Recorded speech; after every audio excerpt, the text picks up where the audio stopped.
আজকে আমরা আমাদের ওয়েবসাইটকে নতুন একটা রূপ দেওয়ার চেষ্টা করব। তো সেই জন্য প্রথমে আমরা আমাদের লোকাল সার্ভার যেটা সেটা অন করে নেব। জ্যাম কন্ট্রোলে চলে যাচ্ছি। তো দেখতে পাচ্ছেন লোকাল সার্ভার অন করাই আছে। তো আমরা কেটে দিয়ে এখন আমরা ব্রাউজারে চলে যাব। ব্রাউজারে যেয়ে আমরা আমাদের যে ওয়েবসাইটটি ছিল সেটা আমরা ভিজিট করব। তো local host slash my website, এটা হচ্ছে আমাদের ওয়েবসাইট। এই ওয়েবসাইটটাকে আমরা নতুন একটা রূপ দেওয়ার চেষ্টা করব আজকে। গত পর্বে আমরা আমাদের একটা থিম এবং প্রয়োজনীয় যে প্লাগইনসগুলো দরকার ছিল সেগুলো আমরা ইনস্টল করেছি। আজকে আমরা আমাদের ওয়েবসাইটটাকে নতুন একটা রূপ দেওয়ার চেষ্টা করব, একদম টোটালি পরিবর্তন করে ফেলবো আমাদের ওয়েবসাইটের চেহারা। তো নতুন থিম ইনস্টল করার পরে আমাদের ওয়েবসাইটের ডিজাইনটা এরকম আসছে। এরপরেও তেমন কিছুই নেই, একদমই সাদামাটা দেখাচ্ছে। তো আমরা আমাদের ওয়েবসাইটের অ্যাডমিন প্যানেলে চলে যাব।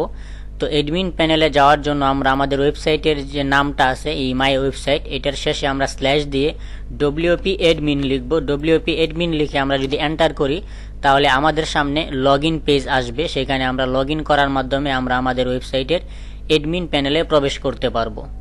তো লগ ইন করার জন্য আমরা অ্যাডমিন এবং পাসওয়ার্ড হিসেবে আমরা অ্যাডমিন দিচ্ছি, কেননা আমরা ওয়েবসাইটটি যখন তৈরি করেছিলাম তখন আমরা পাসওয়ার্ড এবং ইউজার নেম দুইটা সেম দিয়েছিলাম। এরপর আমরা লগ ইন করব।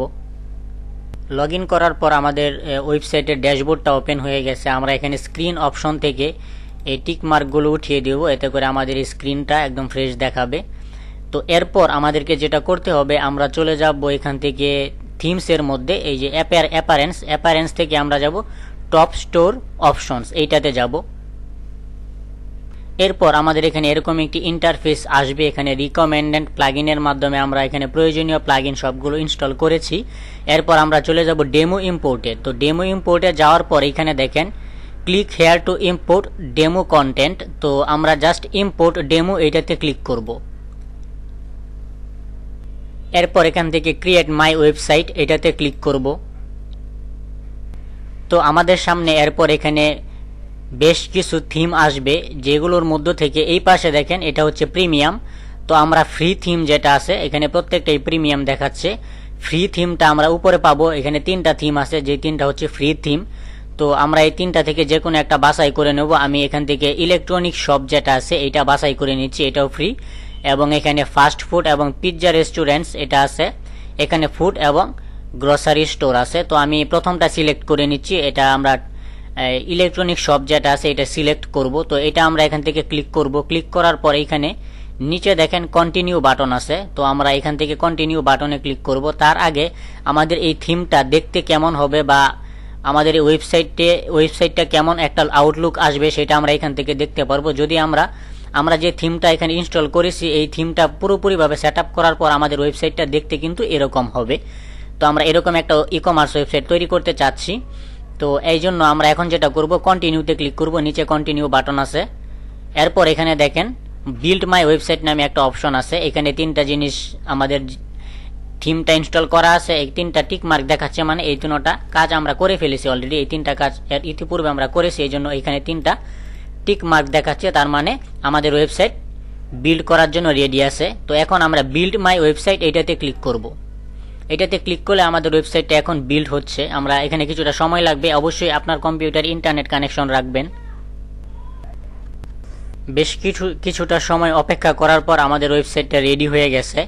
এখন আমরা যদি ভিজিট সাইটে ক্লিক করি, আমরা এখান থেকে ভিজিট সাইটে ক্লিক করতেছি। ভিজিট সাইটে ক্লিক করলে আমরা আমাদের ওয়েবসাইটের অ্যাকচুয়াল যে ডিজাইনটা সেইটা কিন্তু আমরা এখন পেয়ে যাব। দেখতে পাচ্ছেন লোড হওয়া শুরু হয়েছে আমাদের ওয়েবসাইট। এবং এইখান থেকে আমরা অ্যাডমিন প্যানেলে ব্যাকে চলে যাব। তো ব্যাকে আমরা পরে যাচ্ছি। দেখতে পাচ্ছেন আমাদের ওয়েবসাইটের কিন্তু এক্সাক্ট যে ডিজাইনটা ছিল আমাদের ওয়েবসাইটের সেই ডিজাইনটা কিন্তু চলে আসছে। এখন কিন্তু বলতে পারেন যে আপনি একটা কমপ্লিট ওয়ার্ডপ্রেস ওয়েবসাইট তৈরি করে ফেলেছেন। দেখতে পাচ্ছেন সবকিছুই ঠিকঠাকভাবে এখানে আপলোড হয়েছে। এখন এই ওয়েবসাইটটাকে কিভাবে কাস্টমাইজ করবেন, কিভাবে প্রয়োজনীয় জিনিস প্রোডাক্ট আপলোড কিভাবে করবেন, যাবতীয় সবকিছুই আমরা এখন স্টেপ বাই স্টেপ দেখব। তো এটা হচ্ছে আমাদের ওয়েবসাইট, যেটার একদম সুন্দর একটা ডিজাইন আমরা পেয়েছি। যেমন লোকাল হোস্ট মাই ওয়েবসাইটে যাওয়ার পর কিন্তু এখন আমাদের সামনে এরকম একটা ওয়েবসাইট চলে আসছে। আগে কিন্তু এটা একদমই সাদামাটা ছিল, এখন কিন্তু এটা দেখতে প্রফেশনাল লাগতেছে। তো ওয়েবসাইট আমাদের রেডি। এখন জাস্ট আমরা কাস্টমাইজ করব। তো কিভাবে স্টেপ বাই স্টেপ কাস্টমাইজ করতে হবে এবং এই ওয়েবসাইটটা কিভাবে আরো সুন্দর করতে হবে সেটা আমরা স্টেপ বাই স্টেপ ধারাবাহিকভাবে দেখব। তো আজকে আমরা বলতে পারেন কমপ্লিট একটা ওয়েবসাইট আমরা তৈরি করে ফেলেছি। তো আমরা অ্যাডমিন প্যানেলে চলে যাচ্ছি। এখান থেকে আমরা চলে যাব ড্যাশবোর্ডে। আমরা এই বারটা কেটে দিচ্ছি। আমরা আগের যে ট্যাবটা ছিল ওইটা কেটে দিয়েছি এবং এখান থেকে আমরা ড্যাশবোর্ডে গেছি। আমাদের অ্যাডমিন প্যানেলে আমরা চলে যাচ্ছি। তো অ্যাডমিন প্যানেলে চলে আসলাম। স্ক্রিন অপশন থেকে আমি আবারও টিক মার্কটা উঠিয়ে দিলাম। এই পাশে আমাদের অ্যাডমিন প্যানেল আছে। এখন আমরা যদি ওয়েবসাইটটাকে ভিজিট করি আবারও, তাহলে কিন্তু আমরা আমাদের ওয়েবসাইটের যে অ্যাকচুয়াল ডিজাইনটা ছিল সেইটা কিন্তু আমরা দেখতে পারবো। আমাদের কমপ্লিট সাইট, যেখানে অনেকগুলো প্রোডাক্ট অলরেডি আপলোড করা আছে। প্রয়োজনীয় কাস্টমাইজেশন যা প্রয়োজন ছিল, যেখানে যেটা রাখার সেটা আছে। এখন আমরা জাস্ট ড্রাগ অ্যান্ড ড্রপ করে জাস্ট কিছু জিনিস পরিবর্তন করব এবং কিভাবে এটাকে ফুললি রেডি করা যায় সেটাই আমরা স্টেপ বাই স্টেপ দেখব নেক্সট ক্লাসগুলোতে।